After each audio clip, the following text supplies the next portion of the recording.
So welcome today to the Health and Wellbeing Overview and Scrutiny Committee being held here on Tuesday the 4th of March 2025 at 1 o'clock at the County Hall, Morpeth.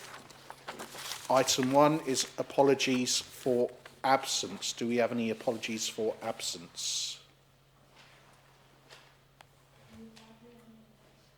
Right, Neil Bradley. There we go. Okay. Item 2.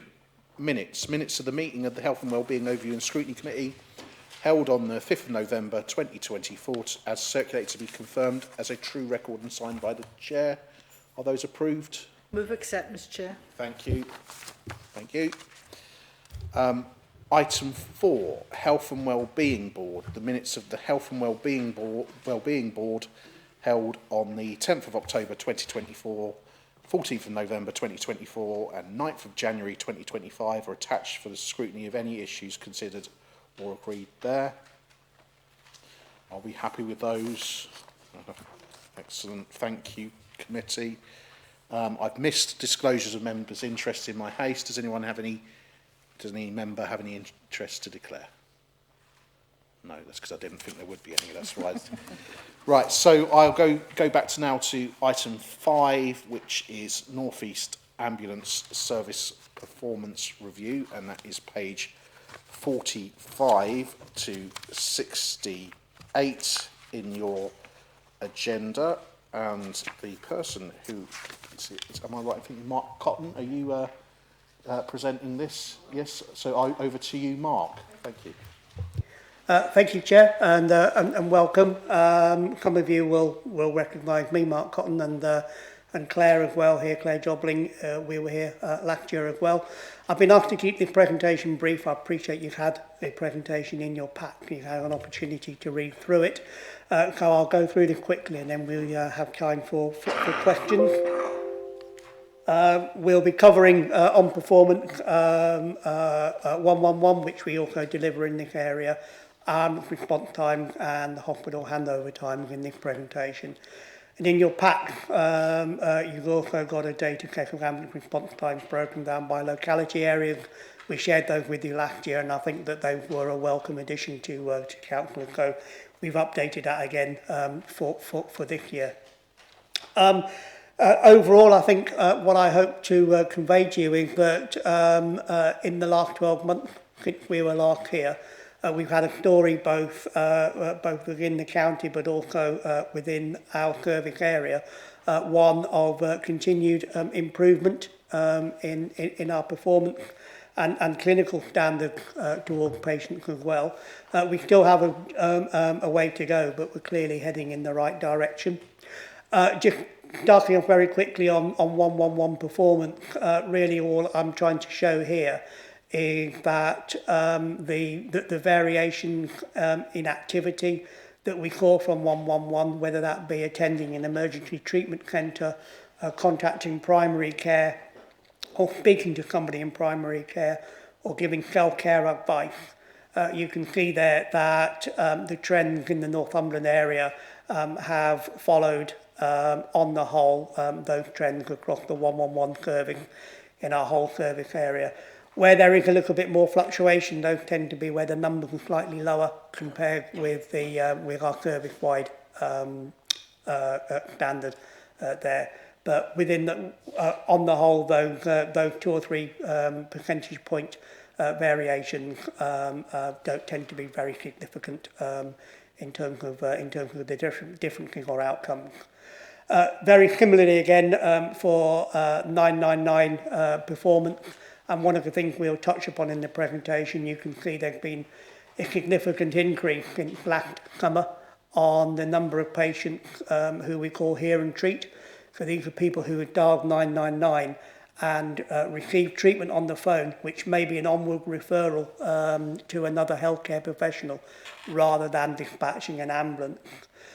See and treat describes those patients where an ambulance was dispatched, but then the ambulance crew were able to treat the patient without conveying them onto hospital.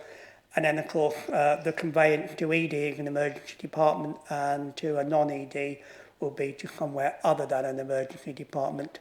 So that could be a maternity ward for a woman who's in labour, or a stroke department, or trauma unit for those patients who need that specialist care rather than in an emergency department. Ambulance performance is broken down into 4 categories. The national standards are for category 1. This is the most serious type of calls that we receive. We must respond, or the standards are that we respond to 90% of these patients within 15 minutes, and the average response to all of those patients must be under 7 minutes. And you can see there in January, which is the data we have, the most recent data we're able to share with you here, we're the only ambulance service in the country below that 7-minute average across the whole service area. And that's been a picture that we've seen consistently right throughout the year, not just in January. And while there are a few other ambulance services achieving that 90% standard within 15 minutes, you can see there again that we're the fastest ambulance service in the country for achieving that. In Northumberland, the picture you can see there is slightly different. That tends to reflect the nature of the geography of the county, in that some patients that we need to attend, the ambulance crews have further to travel than they would otherwise do in a major built-up area. So you can see there that the average in Northumberland for responding to those to patients in a category 1 tends to be between 7.5 and 8.5 minutes, and in some months we have achieved that 90% responded within 15 minutes, but there are a couple of months where we've not been able to achieve that, but we're just slightly over that particular standard. Category 2, you can see here, so the standard is the average response to all cases in a category 2 call must be 18 minutes, and that 90% of all of those cases must be responded to within 40. And while no ambulance, I don't know what's happened there, while no ambulance service in the country is achieving its category 2 standard, you can see there that we are still performing quite well there.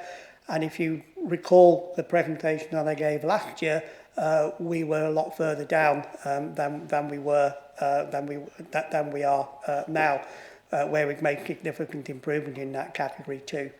Across Northumberland, you can see that the Northumberland category 2 response rates are faster than the service-wide average.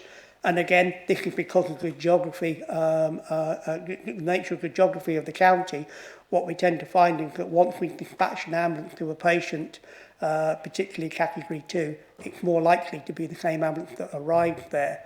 Whereas in larger built-up areas, a category 2 ambulance may be diverted to a higher category 1 patient before it arrives at its destination, which means that category 2 patient then has to wait slightly longer for a second ambulance to arrive on scene, which is why we see that in the county the response times for category 2 are slightly quicker than our trust-wide average.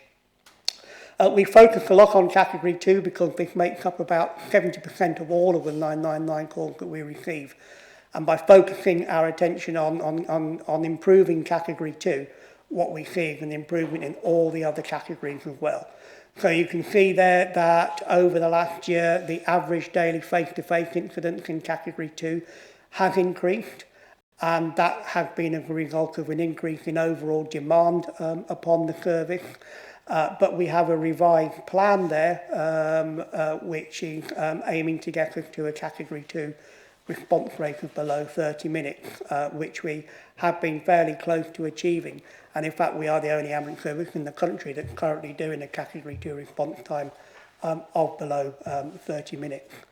And again, one of the other reasons for that performance is that increase in hear and treat rates, as we've put more clinicians into our control rooms and able to provide better advice to callers in terms of redirecting them to the appropriate care that they need.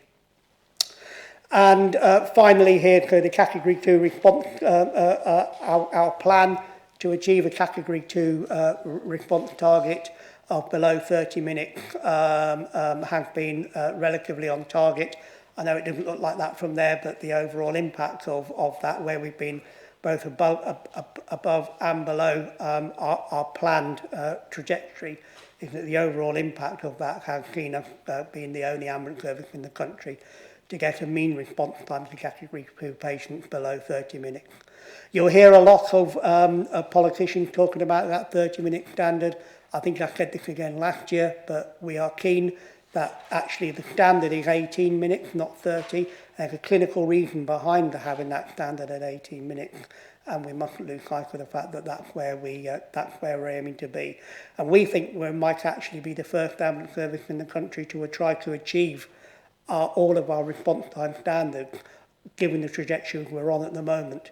But we're still several years out from being able to achieve that.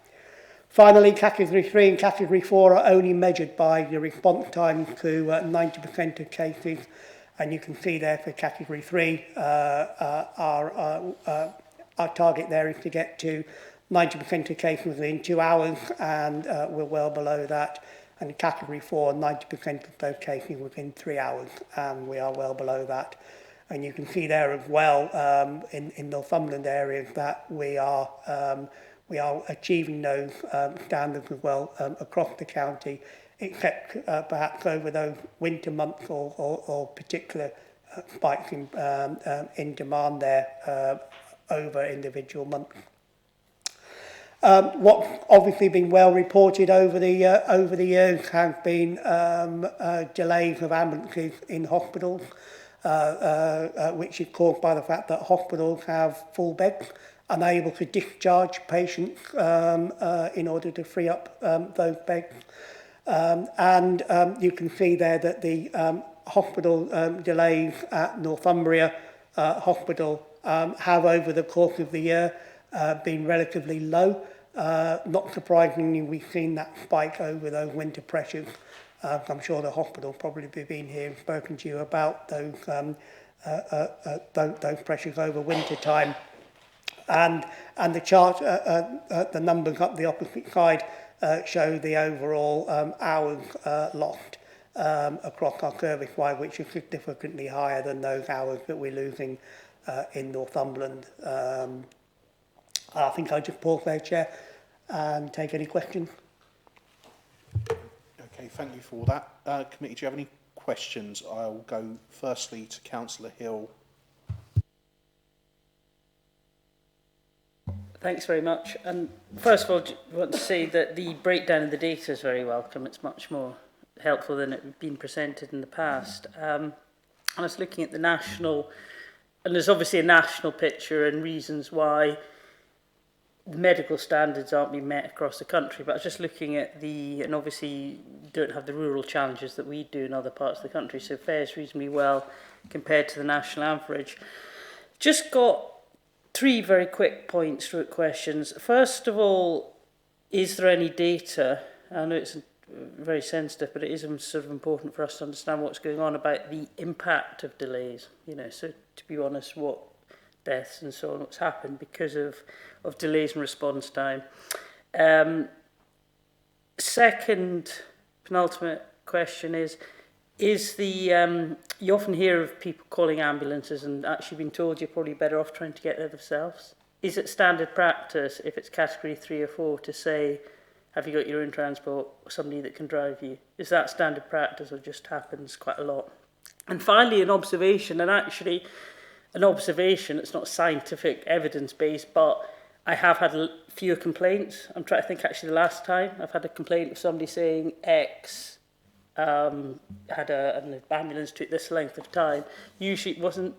So I don't know what Isabel and Catherine, but in my area I've heard that for a while actually. An example of a sort of serious incident, delay in ambulance. But one thing I have observed is incidents where 2 ambulances have come to an incident. And that's not a multi patient issue. It's just one patient. And I'm just wondering why that is, and if 2 ambulances come, So one comes after a minute, one comes after 2 minutes for argument. Do both get included on the stats?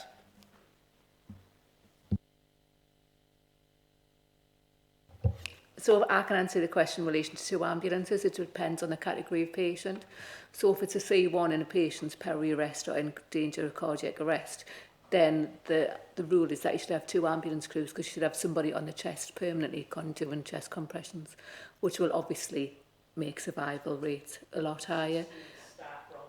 It's about the medical condition of the patient. If you have somebody in a C1, that 2 ambulances would be more appropriate. It also depends on what that, what the condition is that we're actually going to treat. If it was somebody that, is stuck in a certain position and you need more people to help lift. So there'd be multiple reasons why there'd be more than 1 ambulance that would be there, but we'll only count the conveying ambulance. So, for example, if I went in my car as a first response and I can deliver hands-on CPR, my time would be counted for arrival, but it wouldn't be included in the stats because it's the conveying resource that actually gets accounted for. I can pick up your other question. So you asked about any analysis done on response time. The only analysis I'm aware of is that which was carried out when the ambulance response time standards were first introduced. And that was carried out by the University of Sheffield. I'm happy to share a link afterwards of the report that you can read. It was, at the time, it was the largest study of ambulance response times that was ever carried out anywhere else in the world. And it was from that these standards were then developed, talking about the average response time for category 2, for example, of 18 minutes, and the 90-minute standard of 40 minutes for category 2. One of the outputs from that standard was to correlate the deterioration in patient outcomes or patient conditions with a delayed ambulance response. And those thresholds are in the report, and I think they're thresholds of 15-minute bands.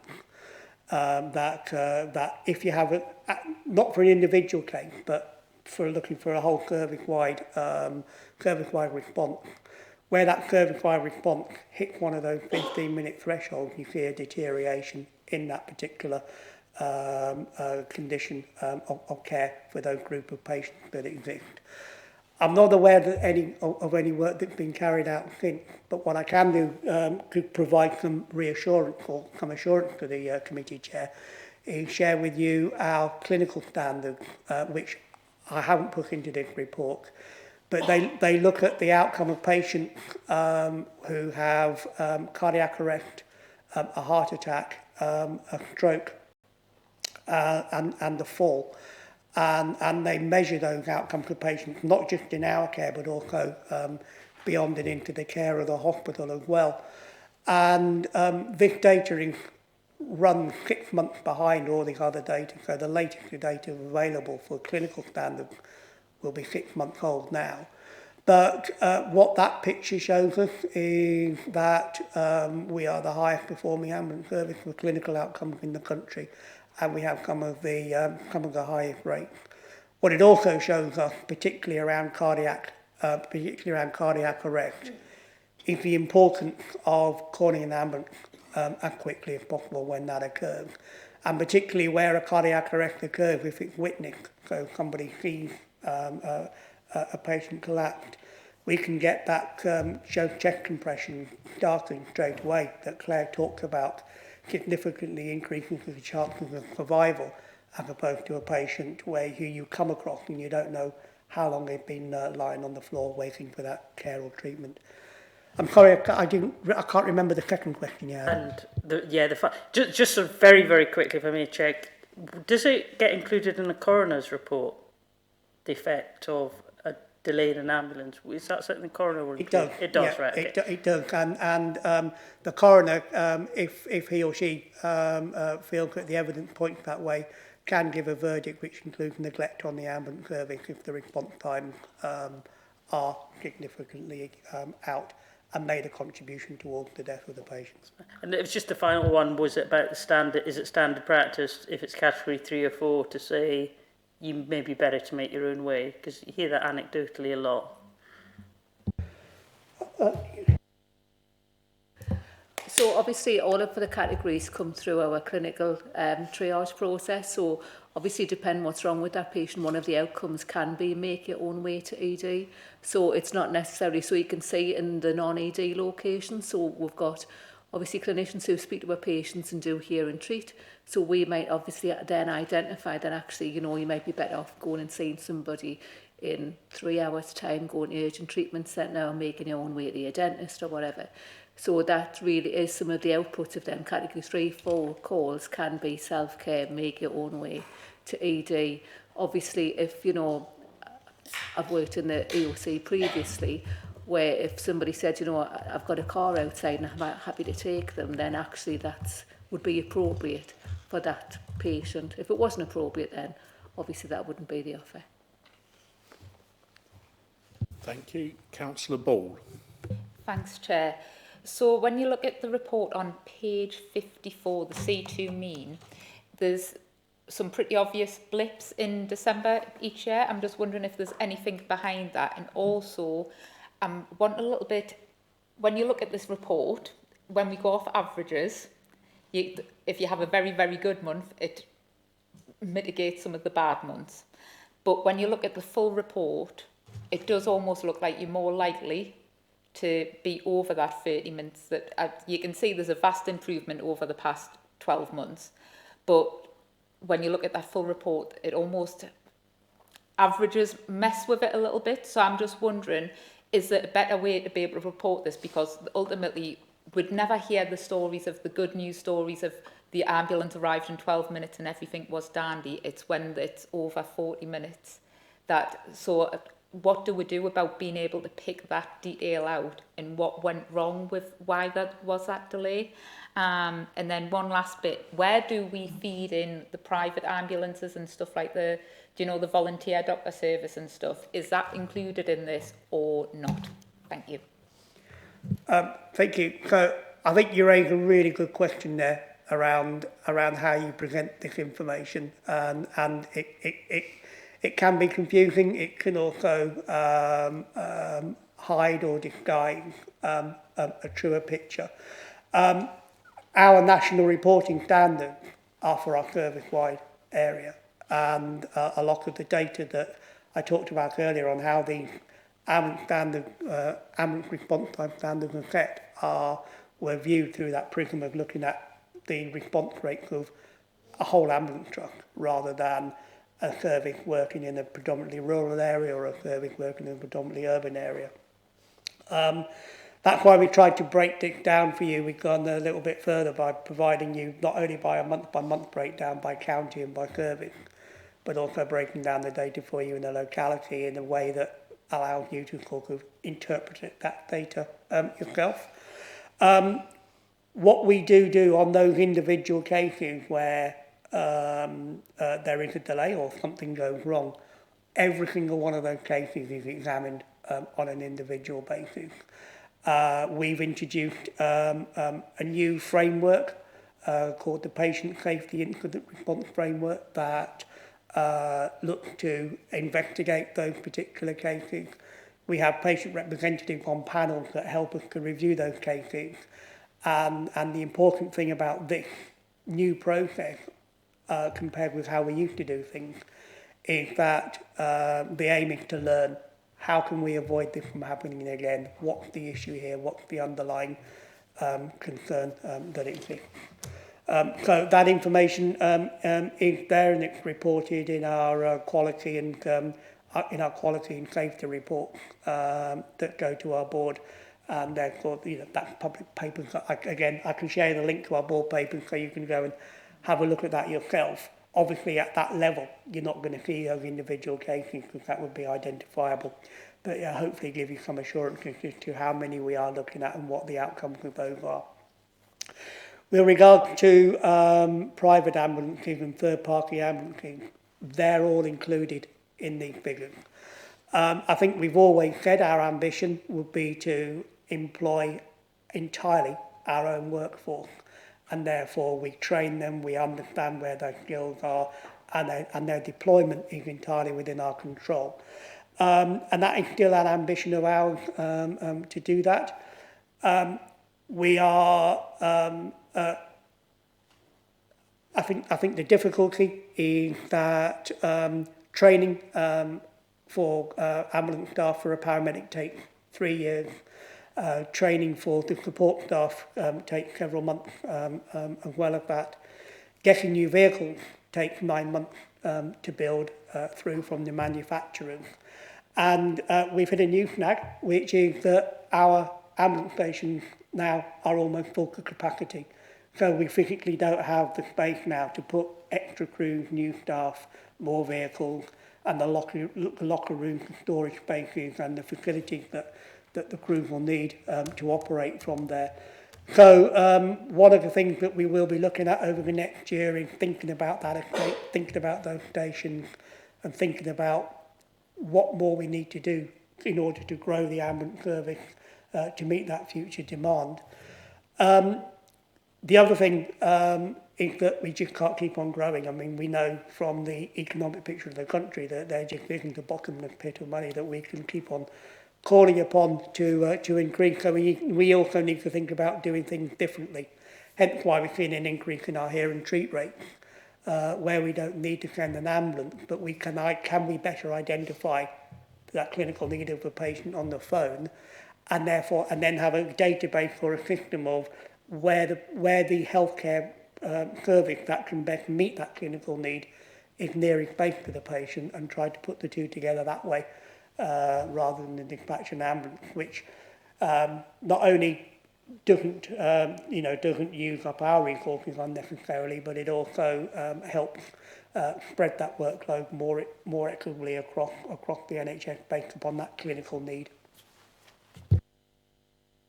Thank you. Councillor Hunter. Thank you, Chair. Just a comment, first of all, as to the people up in the north appreciate the ambulance staff. And as I say, anytime we raise questions, it's never against members of the staff. I've heard that in Berwick we're getting the second 24/7 ambulance in September. And hopefully that's going to have a paramedic on it, or whether it's just an ordinary member of staff. It would be appreciated if it was a paramedic, because that would help for the sake of the travelling. And yes, I've had concerns about where people have been said, if you can drive, if a member of family can drive, can you take them to the hospital due to the length of time? There was an incident in Berwick about the December time where somebody actually fell and they had to wait about 3 hours on a pavement waiting for an ambulance to come. The frustration was that a doctor's surgery was only about 200-300 yards from it, and actually the doctors wouldn't come out to help. And I think it's that, I know it's a different organisation, but Joe Public just sees it all as medical, and I think it's that understanding as to, yes, they're not an ambulance crew, and people didn't want to move the person because it was an older person and they didn't know if there was damage and if they moved them, you know. So if you could answer any of them questions.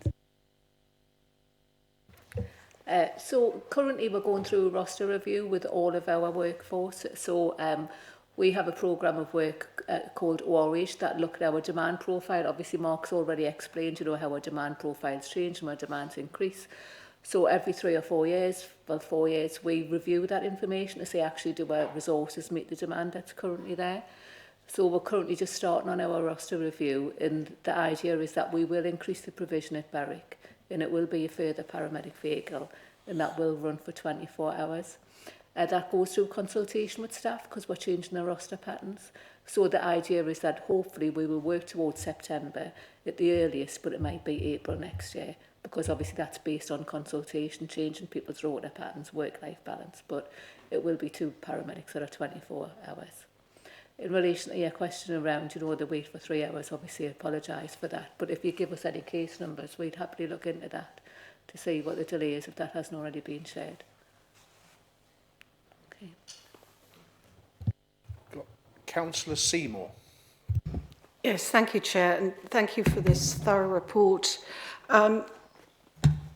Councillor Hill mentioned that she hadn't heard of anyone that had ambulance delays recently, and I haven't either. So that's good to know. I did have an experience just a few days ago when a gentleman fell into the road on the top of Hyde Hill, and I arrived just sort of after it had happened, and there were a few people around trying to help, but they didn't want to lift him up because he was badly hurt. They'd called the ambulance, and so I waited for a bit, and within 10 minutes the ambulance was there, police car was there. So that was very good to see, because they had to lift him into the ambulance and obviously attend to him. So that's sort of the opposite of another counsellor's experience, with waiting that long. So I was very pleased about that. Thank you. Thank you for the feedback, and it brought to mind just an observation that I just wanted to share. We're putting together our quality account for the last year. Actually, this last year gone by, we received a record number of appreciation for our service, and significantly more than the number of complaints that we received for our service. So I think your experiences that you are hearing and experiencing in your own locality, I think we're seeing that across the area, and I think that we've been through some challenging times in recent years, and that's been well publicised, and we've been here and spoken to you about that in the past. But we are heading in the right direction. We're not there yet. We still need to make those improvements. So it's welcome to hear that you're keen and experiencing that as well, and we hope to continue that. Okay, are there any more questions there? No, I can't see any. So with that, I'll say thank you very much for your presentation. I know you come every single year, so no doubt we'll see you next year for people on the committee next year. And thank you for your time, and don't feel you need to stay if you don't wish to. I'll just carry on with the agenda then. And the next item, if you bear with me, is the audiology services, and with that I have a presentation from, if you bear with me 2 seconds, Chris Wright. Thank you. Chris Wright, who's on screen behind you, or in front of me, where I'm standing on my screen. Without further ado, I'll pass over to Chris. Can you hear us, Chris? Hi, thank you, Chair. So I'm Chris Wright. I'm the Director of Operations at Newcastle, and have responsibility for audiology, taken over in the last 18 months in terms of the service. I'll share the presentation and then open up to any questions.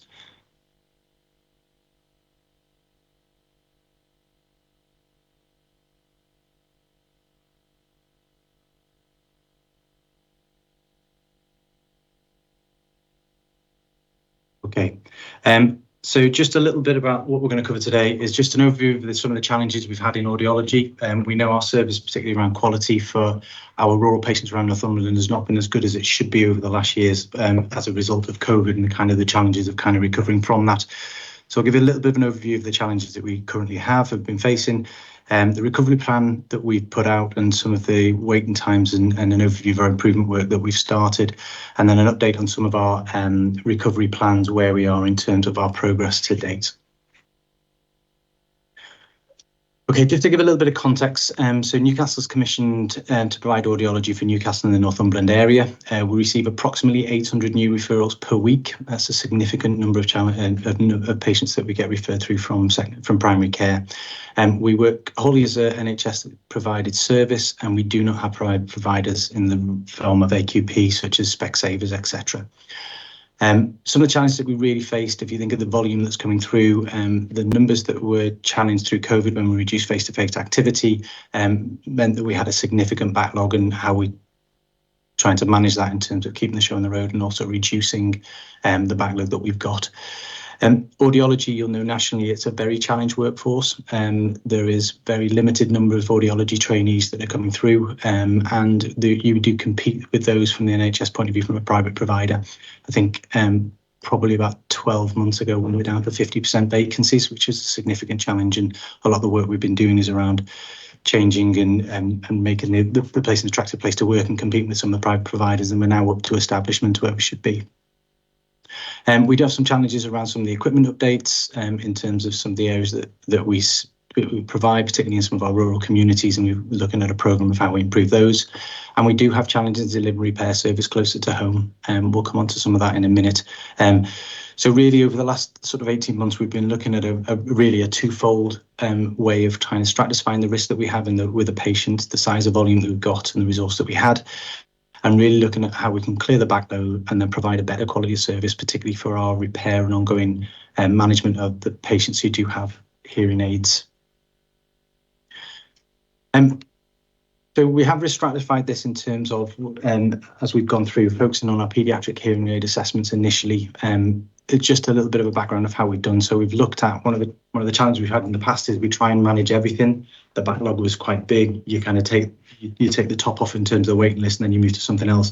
And what happens is waiting lists started to go up. So you're really providing an average service across every area. What we wanted to do is really look at that, move to an area where we need to get on top of it, fix the problem, stabilise, and then move on to the next area. So we've kind of taken that approach over the phases that we've done.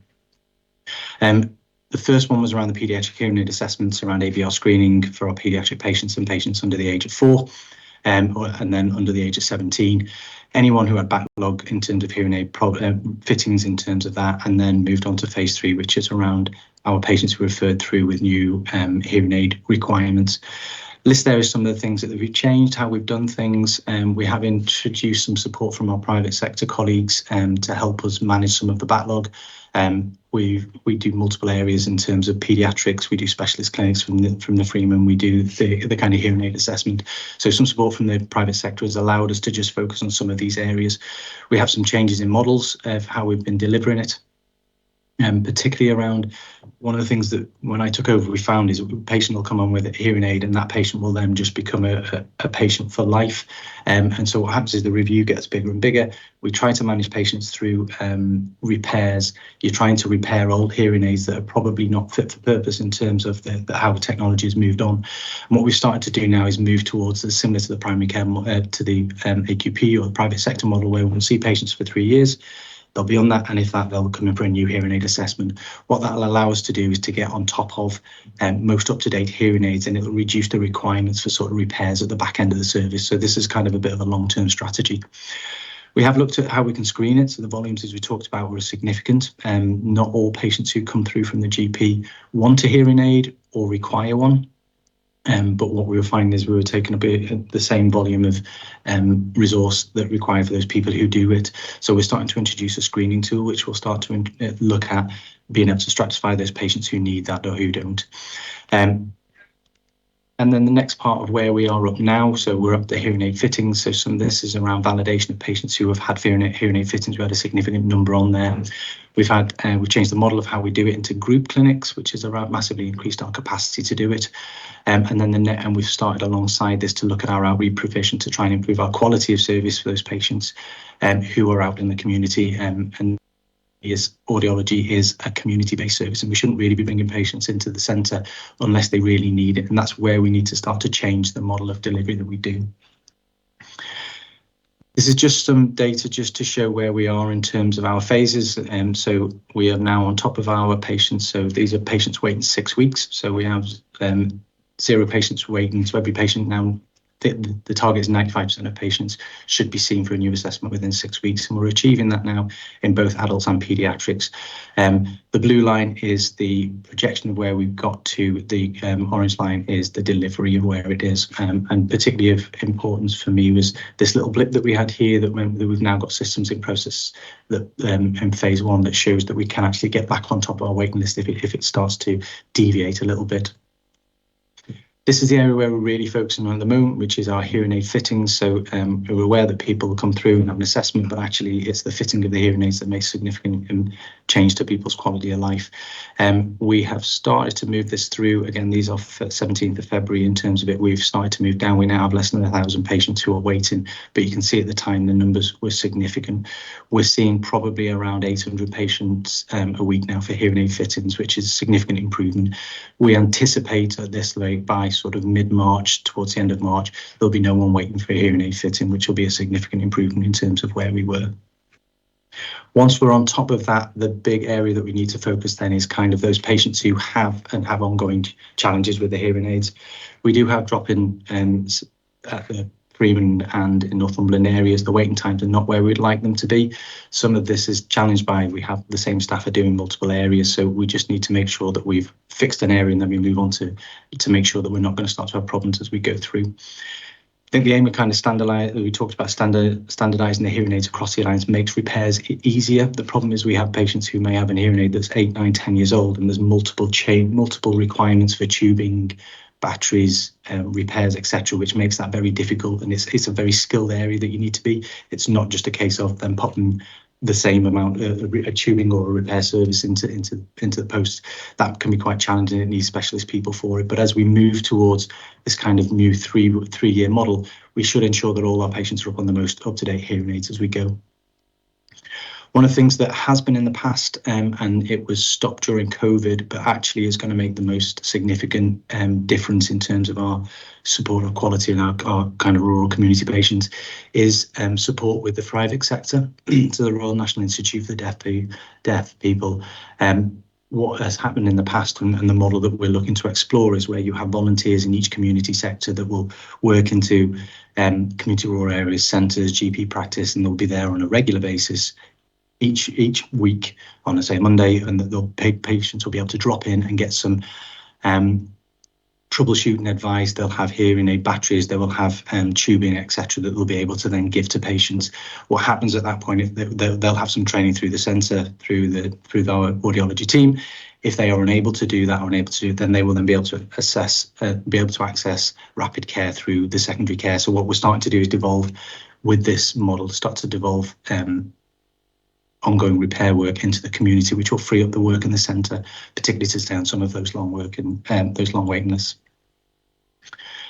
The other thing is around batteries. There was initially, about 6 months ago, a significant national shortage around batteries, which meant that the number of batteries that we could give out to patients at a time was limited, otherwise we would run out. That did cause a challenge, and actually it was not ideal for patients who were having to then come back to get more batteries. They didn't have a 6-month supply, etc. That's now resolved, and we've started to work at supplying those, particularly in local centres. So we're starting to now work better with reintroduce again with our community partners, so GP centres, practice, etc., to have hearing aid batteries and tubing, etc., that will be local to them as well. So this, alongside the work with voluntary sector, I think will have a significant improvement. We're also working through a passport system where patients can then just go have the batteries at these local areas. They get it signed, and then we can keep a log to make sure that there's no problems where they're collecting more batteries than they need to, or the hearing aid is not working as well as it should do. So that's just a run through in terms of where we are currently. I think we've been through a really significant challenge in terms of our backlog and how we've got onto it. We're starting to show improvement in where we are, particularly around some of our new and hearing assessments. But we've got a long way to go in terms of some of the quality areas. We're hoping to get the challenge around the funding for the RNID is something that we've been discussing with local commissioners, but also around with Northumbria and Newcastle to see if we can support that. We're hoping for a decision at the end of this month, which will allow us to then work through with and get that. And it'll probably take about an 8-week mobilisation at that point to start to see a big change or significant improvement in terms of our support to the rural communities. Happy to take any questions. Right, I've got Councillor Colin Hardy to start with. I'm a hearing aid user, and I've had an experience that caused me a little bit of concern. The fact that we can't get hearing aids in Berwick.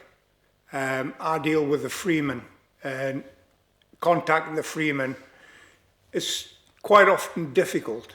So my story is, I've got the latest hearing aids set up. The information's there on the screen in front of whoever looks at that screen when you pick up the phone and phone them. Yet, requiring a replacement hearing aid in November took 3 phone calls and was delivered in mid-January, because they were trying to identify what hearing aid actually had, which was there on the screen. I should have been there on the screen in front of them. They managed to send the wrong tubes to fit the hearing aid, and it could have been resolved very simply with someone taking a steadier approach to listening to questions, listening to what was being said, and going through a better process than passing on to someone in another department to come back to me, because nobody ever came back to me. But 3 months for a hearing aid is not acceptable. I completely agree. I can only apologise for the experience that you've had there. Some of it is what we talked about is the number of different hearing aids that are there. It does require staff to have a significant level of expertise and training on it, and that's when you phone through to the admin team. They're not able, in this case, obviously not being able to deliver that information correctly. We'll look at the processes in terms of that. More than happy to have a conversation offline to see if there's anything we can do to improve those processes. I think when we work into the community areas, being able to see people face to face, the drop-in element of it eliminates some of that. However, that's not convenient for people all the time to be able to travel. So I do think being able to have someone who's an expert who's been able to see that and work it through, and then at least do some of the legwork to convey some of that, so people aren't feeling that they're on the phone or chasing, that there is a single point of contact where people do, will improve the quality of service that we've got. But I think in that case, I just apologise that we've let you down. If I may come back on that, one of the annoying factors was that the information was there on a screen for somebody to see of what hearing aids I was using. But I was told that if I paid £50, it would fast track the system, which I duly did. I didn't mind paying £50. That's for a lost or damaged hearing aid. Didn't make any difference to the delivery. It was still 3 months. Had that been Specsavers or somebody else, it would have been 24 hours. Amazon could have delivered better service next day, and that's what you need to look at. Yeah, absolutely. Okay, thanks for that. I've got Councillor Hunter. Thank you, Chair. Nice to see that you were able to get batteries locally now, because living up in the north area, it is a distance to travel and depending on the post. I think as long as we're making sure we're getting that information out to the hearing aid users, because the majority of people are older people, not everybody, because all ages can use hearing aids, but it is getting that message out that you can get them locally, and I think it's just keep promoting it as to save the travel. No, I think that's a really good point. I think some of the information through the Health Watch is about how we, the report, the Health Watch that Derry shared, about how we improve our communications with our users. The challenge is we have so many users and on multiple platforms. What we need to do is really get that out there. Talking about improving our internet page in terms about how we get out to information to GPs as well. We've started to do that, and then we'll be able to share it locally. But I think that's a really good point. Right, I will return to councillors in a second, but as you've mentioned, Derry Nugent from Health Watch Northumberland, I'll go over to Derry Nugent. Thank you very much, Chair. Thank you very much for that presentation, Chris. As you've just mentioned, we at Health Watch have produced a draft report based on a survey and focus groups with people from around the county. And I have to say, I have been very pleased with the way that Newcastle hospitals have responded to that report, and I think a lot that you've put in your presentation addresses the issues, and I think the issues that councillors have just said to you, you will agree reflect what was in that report. I think overall what I would say is that the people of Northumberland want better customer service from Newcastle Hospital's audiology service. I think they're confused. I think they don't get information in a way that they can then use to help themselves with their hearing loss. So I'm really pleased that you understood and have taken on board that communication issue, and as you've said, that about the updating of your website that you've already done, which is really good. I've got two questions for you, which just from your presentation, I realised I hadn't mentioned to you before. On the I think it's phase 2 or possibly phase 3, you talk about ratifying the waiting list of people that have already been seen. And I know one of the concerns that we always hear about from people is that they feel that they have one meeting with you or one appointment with you, and then there's a long wait for then for the prescription of the hearing aids. And I wouldn't want people to go away from today thinking that they're the people that are going to be taken off the list because new people are coming in. And I think that is, are you prioritising new people over existing people? No, I think when we talk about ratifying the list, what we talk about is someone who has had an assessment and then requires it. But actually there may be a proportion who have had their appointment, or they've had the assessment, or they've gone privately and bought that themselves. So what we want to make sure is that list of people who were waiting for hearing aids are actually patients who are waiting for hearing aids, that they've not been or sourced other alternative areas. And just making sure that list that we had, because the numbers were so big, that were absolutely up to date and valid. One of the things we want to move to, and I think is once we get back into it, is more of a one-stop model. So it would be ideal that people would come in for an assessment, have the assessment, and then have the hearing aid and move away. That is absolutely the model that we want to work towards. I think the volume of where we had from a backlog point of view just wasn't allowing that at the moment. But that's the model where we want to work towards. And I think if we can limit the number of appointments that people have, absolutely, that makes sense.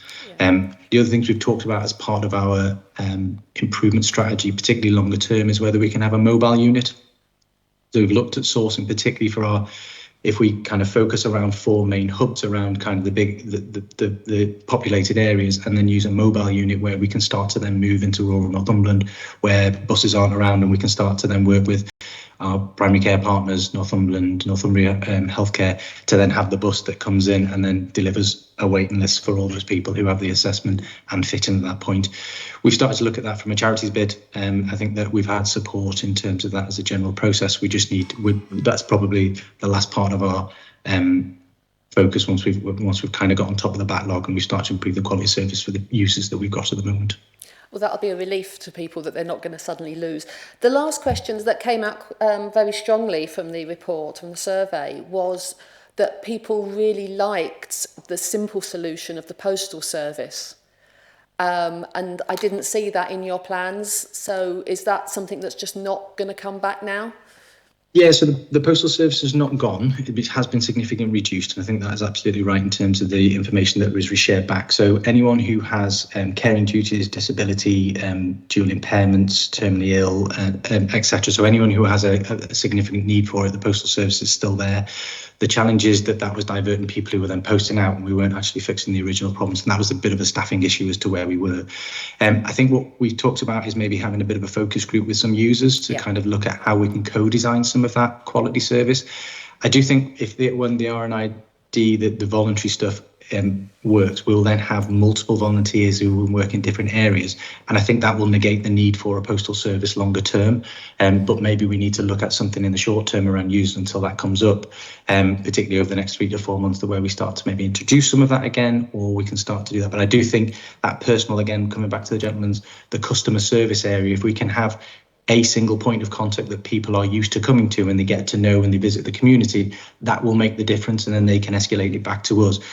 And the postal service worked in COVID time, but it becomes a little bit faceless, particularly from those complex needs. So I do think we maybe look at how we can co-design that in the next 2 or 3 months, but I do think the work with the RNID in the voluntary sector will negate the need for a postal service where people can just pop down to the local community centre and get their get their hearing aid fitting or their repairs sorted at that point. That's great. And I'll just finish on this last point. That's come off, just to allow members to know that we will be publishing that report in the next few weeks once we've had responses back from the ICB and from Newcastle hospitals, and that obviously we will be tracking the progress against the recommendations over the next 12 months. Thank you. Thank you, Debbie. Thank you. I've got Councillor Ball. Thanks, Chair. So just a couple of questions with regard to what you brought up around the staffing issues. How are you looking to mitigate that long term? Because it's not going to get any better unless you put plans in place now. People will retire, people will go off to the private sector. So I'm just wondering what partnerships you've got in place with either education, health and social care. Because when I've went to multiple employment events, the NHS will be there, but they're pushing the pathway to nursing, a lot of the admin roles. I don't think I've ever seen once a pathway into what we are seeing shortages of. So I'm just wondering what is the plan around that? And also linking into the education side of stuff. I know we're talking about networks and community hubs and the community and voluntary sector picking up some of these roles. how can we guarantee some of that, the same standard of care and like training for them services as well? And how are you going to communicate to your service users that it's going to be in Berwick on Tuesday, it's going to be on Prudhoe on Wednesday, and so on and so forth? Because I think sometimes it's quite nice to have that regular, the first Wednesday of the month, I know for a fact that service, and it gives that little bit of guarantee, and it's like, I might not get fixed today, but I know when it will be fixed. And something so important as hearing, it has such an impact on your life. And not being, there's some people might be blessed not to hear their other half, but actually it's sometimes it's quite nice to be able to hear your grandchildren and everything else. And I just think it's just a massive thing to know when you're going to be able to get your battery replaced or your tubes fixed, etc. So thank you. Yeah, no, I mean, I think that really good points, particularly around the workforce. That is a challenge that we've discussed with the ICB. Predominantly, we've started to now increase our apprenticeship roles through this. So you can do audiology through an apprentice route where we support through education. We've just taken on 4 additional apprentices over the last 12, 18 months, which will then move through to junior audiologists and move through at that point.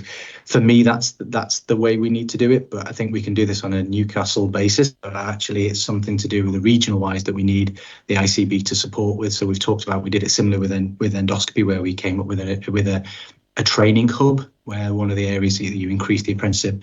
And if you can start to then take volumes of people through this and then link to the universities, that I think is how we get a long-term workforce strategy.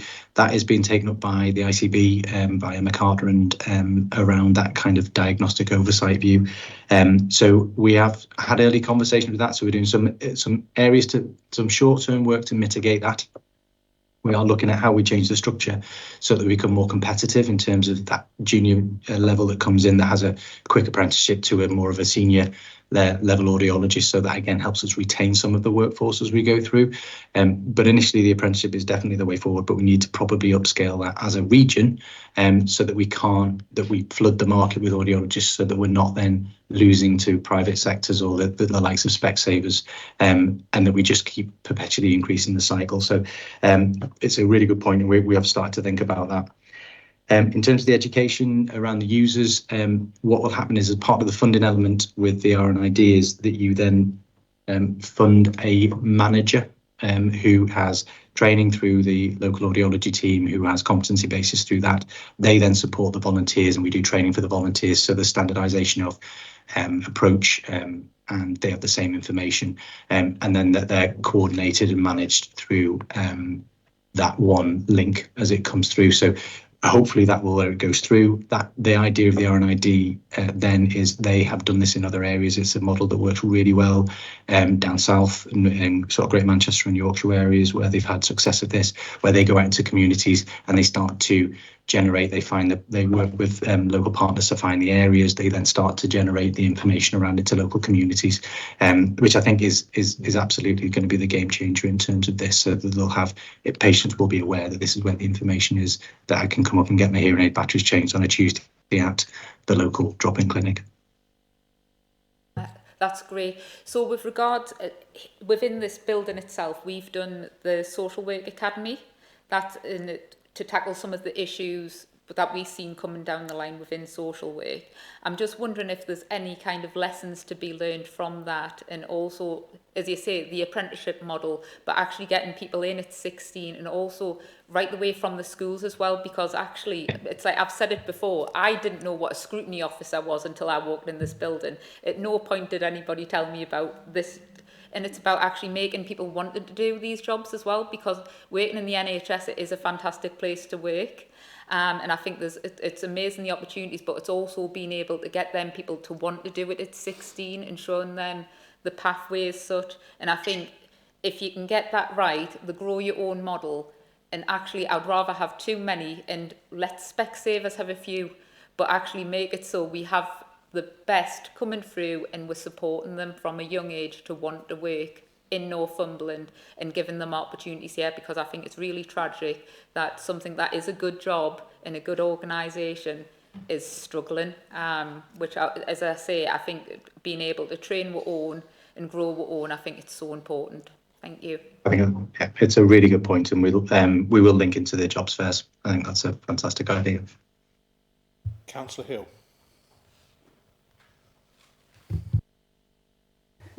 Thank you, Chair. Yeah, there has been a spike in complaints, and there was particularly the period with getting the hearing aid batteries. I think, as this has been mentioned by colleagues, I think we can be under no illusion that the service is a massive room for improvement, and the comparison with, say, Specsavers is night and day in terms of patient-customer experience. I just wanted to ask, one of the things which concerns me, just the general problem about getting GPs appointments, for example, have made this point that we always advertise and say, particularly say something like cancer, early warning signs, how important it is to go to see a GP. But if it makes it difficult to see a GP and people are saying, they're hearing other people saying, oh, I've tried to get a GP, it's been a nightmare, then they don't come forward and it simply costs lives. Now, obviously, hearing losses isn't as life-threatening as cancer, but as Caroline said, it has a massive impact on people's quality of life.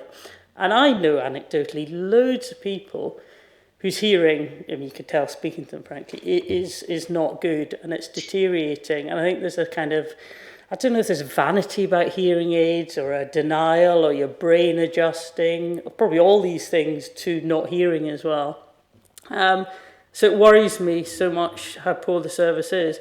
But just a couple of questions. Is there a strategy? I mean, do you, for example, you see adverts for, come forward if there's, unusual symptoms, do you come forward? Is there a strategy for the sort of emotional support side for people in denial, for people to come forward and improve the quality of life by getting the hearing tested? I don't see anything of that type. And my second question is just on, colleagues have mentioned this in Berwick, obviously we're right in the north and often slightly cut off. Has there been any conversations with the new hospital about services up here? In terms of the strategy for bringing patients forward, so we do have a self-referral system that comes through, where you can get an initial referral from GPs, and then people can self-refer through. We tend to find, I think that's some of the challenges where we've introduced a screening tool where patients will come through. Do they need a hearing aid? Yes, they do. They'll then get counselled in terms of, would you like to wear it? These are you can see it. It's not big area. They're quite discreet now that we can counsel people through as part of that screening tool that comes through.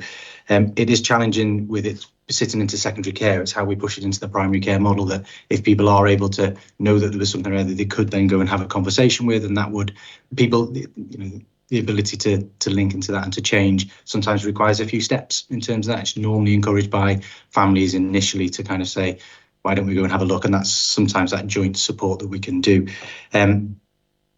There isn't specifically an out there in terms of a public health or campaign that we've thought about. That's something that we could probably discuss with the ICB in terms of that, because you're right, it is linked to hearing loss and dementia, etc. So it does have a big thing in terms of, if we mentioned quality of life, but it does have other areas that we do. So that's probably something we should pick up with the ICB and in that prevention strategy, whether that's something that they would need to take forward. But that's probably not something that Newcastle hospitals would do on its own. It's probably more of a regional approach that we would need to look at. And the second question, sorry, what was that? Could you repeat that? Just asking specifically about services in Berwick and conversations with the new hospital that's being built at the moment. Yeah, so we do have conversations. So we've got a link with Bijou in terms of Northumbria, in terms of the hospitals are being built and what services will go into that areas. Audiology has been talked about along with the ENT clinics in Berwick in terms of those. So they're in the early discussion phases as to where that will go into the new hospital. But if it's not fitting into there, then it would be picked up by the mobile unit that we're looking at, which is probably about 12 months away in terms of that. But any areas that have not been covered by sort of local communities or static population areas in terms of basis, then will be picked up by that area is the plan. Okay, thank you. Is that everything, members? Okay, well, thank you very much for that, Chris. It was a very good presentation, I thought, and a very good question and answer session there. It was very clear to hear, and actually, you know, it was like we was listening to a radio station, to be honest. It was very clear, I thought. So thank you very much for that, and we'll let you go, and we'll move on to the next item on the agenda, which is we're into the final furlong, as it were. 7A, forward plan.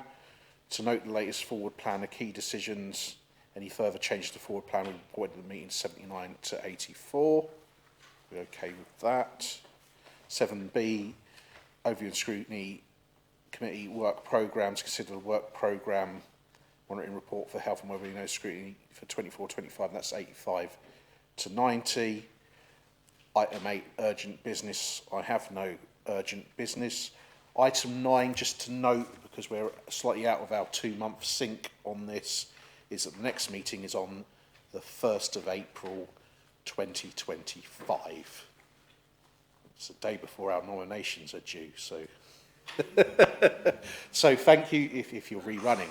But okay, so thank you very much for that, and with that I'll close the meeting. Thank you very much.